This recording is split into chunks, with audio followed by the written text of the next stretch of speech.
이스라엘 백성들에게 일곱째 달은 매우 특별한 달입니다. 일곱째 달은 유대 종교력으로 새해 첫 달입니다.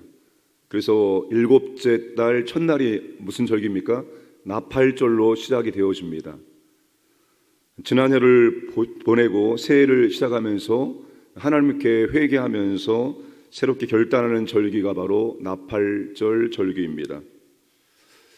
여러분, 이스라엘 백성들 특별히 성소에서 예배드릴 때 가장 중요한 날이 1년에 한 번 7월 15일에 있는 대속죄일입니다. 이날만 대제사장이 피를 담아서 지성소에 들어가는 날입니다. 하나님을 만나는 날입니다. 일곱째 달 10일이죠. 이스라엘 민족 전체가 자신들의 죄를 하나님 앞에 속죄하는 날입니다. 그래서 그날은 모든 백성들이 마음을 괴롭게 합니다. 다시 말하면 금식하며 회개하는 날입니다.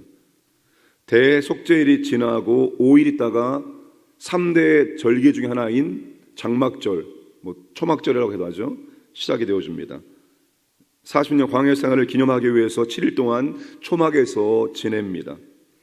그러니까 일곱째 달은 이스라엘 백성들에게 1년 중 특별한 달입니다.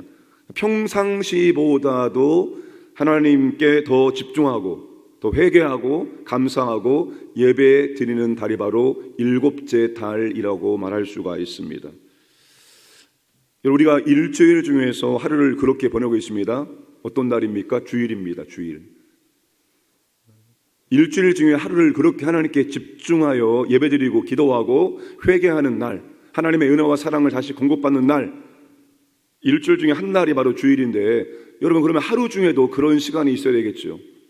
하루 중에도 그런 시간이 하나님 앞에 서는 시간, 하나님 앞에 기도하는 시간, 회개하는 시간, 감사하는 시간, 예배드리는 시간이 있어야 될 것이고, 또 1년 중에도 그런 시간이, 1년 중에도 그런 달이 있어야 되겠죠. 일주일에 한 날을 그렇게 보내야 되고, 또 하루에 특정한 시간을 그렇게 보내야 되고, 1년 중에 한 달은 더 하나님께 우리가 집중하고 기도하고 감사하고 예배드리고, 이런 시간이 오늘 우리에게 있어야 된다는 것입니다. 그래서 우리 교회가 7월 한 달 저녁 기도의 밤, 찬양과 기도의 밤을 보내고 있습니다. 기도의 집. 처음부터 이런 의도와 계획을 가지고 진행한 것은 아닙니다. 근데 진행하면서 오늘 본문의 말씀과 더불어서 니에미야에 나오는 말씀을 통해서 1년 중 한 달은 정말 하나님께 더 집중하는 시간을 보내야 되겠구나, 이것을 확인할 수 있게 되었습니다. 여러분, 이제 곧 다가옵니다. 7월 달 내가 어디 여행 가야지 계획을 세우고 그러지 마시고, 이번에는 조금 더 가이드를 제가 안내해 드릴 겁니다. 이렇게 한 달 저녁 기도회를 참여해 보시기 바랍니다. 그 가이드대로 한번 참여해 주시고 더 하나님께 집중하는 시간, 기도하는 시간, 말씀을 듣는 시간, 찬양하는 시간, 그런 복된 시간으로 보내시기를 바랍니다. 자, 그런데 초막절은 이스라엘 3대 절기 중에 하나입니다. 그들이 광야 40년 초막에서 거주한 것을 기억하는 것입니다. 초막에서 산다는 게 얼마나 불편하고 얼마나 어려운지 아십니까? 그 광야에서 텐트를 치고 걷고, 요즘 코로나 이후에 그런 것들이 굉장히 유행에다가 다시 이제 사그라들었는데, 여러분, 그 텐트를 펴고 접고 이동하는 것이 얼마나 불편하고 얼마나 어려운 일인지 모릅니다. 저는 군대에 있을 때 6개월 동안을 거의 대부분 밖에서 훈련했습니다. 그럼 항상 텐트를 다 짊어지고 하고 밥을 다 해먹게 됩니다. 한 곳에 가서 오랫동안 머물러 있으면 좋겠지만 그런 게 아닙니다. 어떨 때는 천리행군 할 때는 거의 하루 단위로 텐트를 치고 텐트를 걷어야 됩니다. 가장 불편하고 힘든 게 텐트 치고 텐트 걷는 겁니다. 굉장히 불편하고 어려운 것이 바로 텐트 생활입니다. 그런데 광야 40년 동안 그들이 장막 생활했는데 얼마나 힘들었겠습니까? 그럼에도 불구하고 광야 40년을 그들이 보낼 수 있던 이유가 뭡니까? 하나님이 그들과 함께 하시고 보호하시고 인도하시고 공급하심을 하면서 그들이 광야 40년을 살아낼 수 있었던 것입니다. 그거를 기념하며 정말 하나님께 감사를 드리는 것입니다. 여러분, 그런 고생스러운 날들을 통과한 다음에 주어진 날들에 하나님께 진심으로 감사할 수 있죠. 고생을 해보지 않은 사람들은 감사가 약합니다. 진짜 고생을 해본 사람들은 이게 얼마나 하나님의 축복인지, 얼마나 하나님의 은혜인 줄 알고 감사가 커질 수밖에 없습니다. 그러니까 광야를 생각하면서 현재 누리는 모든 것에 불평하지 말고 하나님께 감사해야 한다. 이게 초막절의 중요한 의미입니다. 지난 주일 오후에 이원준 선교사님 간증을 들으셨죠? 남아공에서 코로나 기간에 코로나에 걸려서 거의 사경을 헤매게 했을 때 남아공에서 에어 앰뷸런스가 떴습니다. 이건 기적입니다. 여러분. 3억 7천만 원을 줘야지만 뜰 수 있는 건데, 그래, 행정 서류 같은 거. 첫 번째 비행기가 떴다는 게 기적이고, 근데 돌아왔지만 혼수 상태로 52일 동안, 혼수 상태에서 깨어난 것도 기적이고, 깨어났을 때 여러분 어땠습니까? 자가호흡 안 돼, 스스로 걷지 못해, 스스로 먹지 못해, 그리고 대소변 스스로 가려내지 못해. 살아있지만 송장이었습니다. 근데 하나님께서 기적적으로 하나씩 하나씩 회복시켰습니다. 그분의 간증이 뭐였습니까? 그냥 되는 것이 아무것도 없다. 걷는 것 그냥 되는 거 아니고, 먹는 것 그냥 되는 거 아니고, 호흡하는 것 그냥 되는 거 아니고, 먹고 마시고 소화하고 싸는 것 그냥 되는 것이 아니라 전부 다 하나님의 은혜이다. 이걸 그분이 그 과정을 통과하니까 이게 그냥 되는 것이 아니라 전부 다 하나님의 은혜라는 것을 깨달았습니다. 여러분, 지금 우리가 지금 하나님의 엄청난 은혜 가운데 지금 살고 있는 것입니다. 지금 여러분이 새벽을 깨워서 이 자리에 앉아있다는 것은 지금 기적을, 눈 뜨자마자 기적을 경험한 겁니다. 이근호 교수님이 걸어다니는 종합병원인데 이제 노년에 이르니까 딱 눈 떴을 때 하는 말이 뭐냐면, 하나님 오늘 눈 떠서 하루를 맞이하겠네요. 하나님 감사합니다. 하나님은 아니고 그분은 믿는지 모르겠습니다. 그 첫 번째가 내가 눈을 떴고 내가 살아있네, 감사합니다. 이게 그분의 하루의 첫 시작이에요. 사랑하는 여러분, 우리가 감사를 잃어버리면 절대 안 됩니다. 우리는 지금 기적 속에 살고 있다는 것을 항상 기억하시고 하나님께 감사드릴 수 있길 바랍니다. 자, 그리고 초막절은 농작물을 수확하고 저장한 다음에 하나님께 감사하는 축제입니다. 여러분 보세요. 광야를 통과한 것도 하나님의 은혜인데, 여러분, 농사를 열심히 지으면 전부 다 수확하는 것이 아니죠.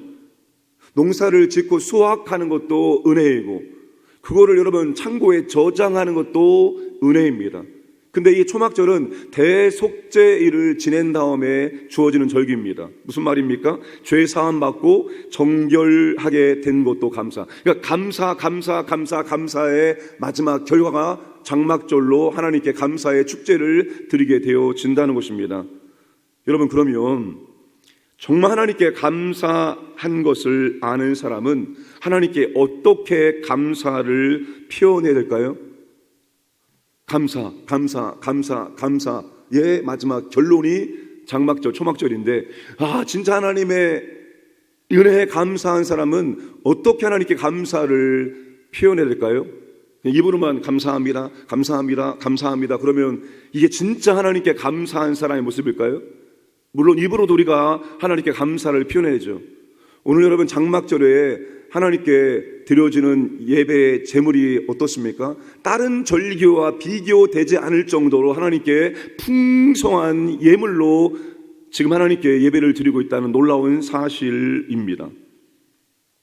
7일 동안 초막절 제사에 드려지는 숫송아지 수는 13마리부터 시작이 되어집니다. 그리고 매일 하나씩 줄어듭니다. 일곱째 날에 7마리 숫송아지가 드려지고 순양과 어린 양의 수요 동일하게 유지가 되어집니다. 엄청난 제물로 하나님께 풍성한 감사를 드리고 있다입니다. 초막절에 드리는 많은 제물들은 하나님의 크신 은혜에 대한 감사와 헌신을 상징합니다.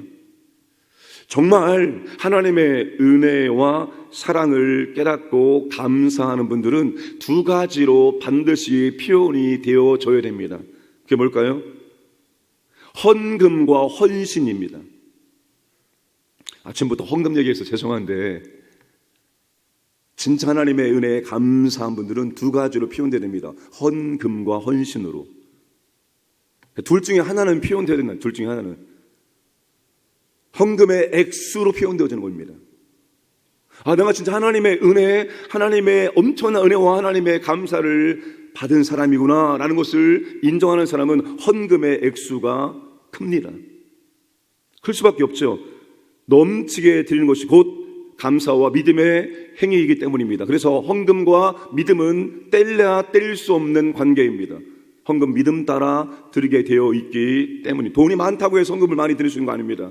그분에게 감사에 대한 믿음이 있을 때, 은혜에 대한 믿음이 있을 때 헌금을 하나님께 올려드릴 수가 있는 것입니다. 믿음이 없으면 절대로 드릴 수가 없는 게 헌금입니다. 또 한 가지는 헌신으로 할 수 있습니다. 물론 이것도 헌신의 정도가 달라지게 되어 있습니다. 하나님의 사랑과 은혜를 많이 깨닫고 감사한 사람 헌신의 정도가 더 강할 수밖에 없죠. 여러분, 이 둘 중에 하나로 표현되어야 됩니다. 둘 중에 하나로. 두 가지가 다 표현되어지면 금상첨화이지만 둘 중에 하나로는 표현이 되어줘야지 정말 이분이 하나님의 은혜를 아는 사람이구나, 하나님께 정말 감사를 드리는 분이구나, 이걸 통해서 알 수 있습니다. 그래서 사도 바울이 뭐라고 합니까? 로마 12장 1절 말씀에 이는, 그러니까 우리가 하나님께 드리는 것이 합당한 예배니라, 온전한 예배니라, 영적 예배니라. 그러니까 드림이 없는 예배는 참된 예배가 아니다라고 바울이 말씀을 하고 있습니다. 하나님께 받은 은혜, 받은 사랑, 거기에 비례해서 우리 하나님께 감사를 합당하게 올려드릴 수 있어야 한다는 것입니다.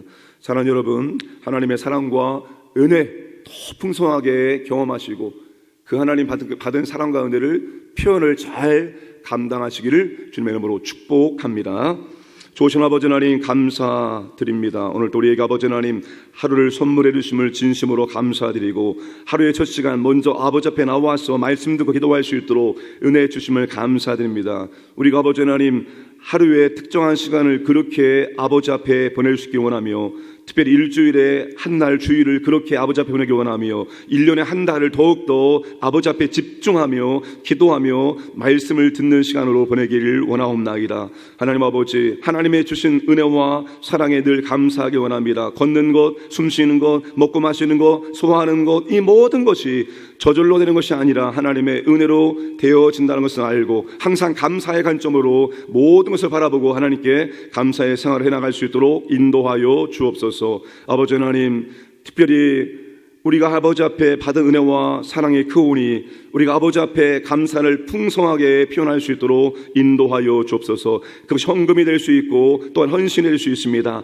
우리가 감사를 풍성히 표현하고 또 하나님께서 그것을 받으시고 더 풍성한 은혜를 우리 가운데 허락해 주시기를 원하옵나이다. 아버지, 이 나라와 이 민족을 보호하시고 인도해 주시고 아버지 하나님, 대선이 며칠 남지 않았습니다. 아버지 하나님께서 이 나라에 합당한 지도자를 세워주시기 원하며 또한 아버지 분별할 수 있는 은혜를 모두에게 허락해 주시기 원합니다. 오늘도 광인의 모든 가족들, 직장, 사업장, 가정, 자녀들 재산을 보호하시고 하나님의 은혜를 경험하고 하나님께 감사하는 복된 날을 살 수 있도록 인도해 주옵소서. 새벽을 깨워 기도하는 주의 자녀들을 만나주시고 그들의 간절한 기도를 주님 들으시고 은혜를 베풀어 주옵소서. 모든 걸 감사드리며 예수님의 이름으로 기도드리옵나이다. 아멘.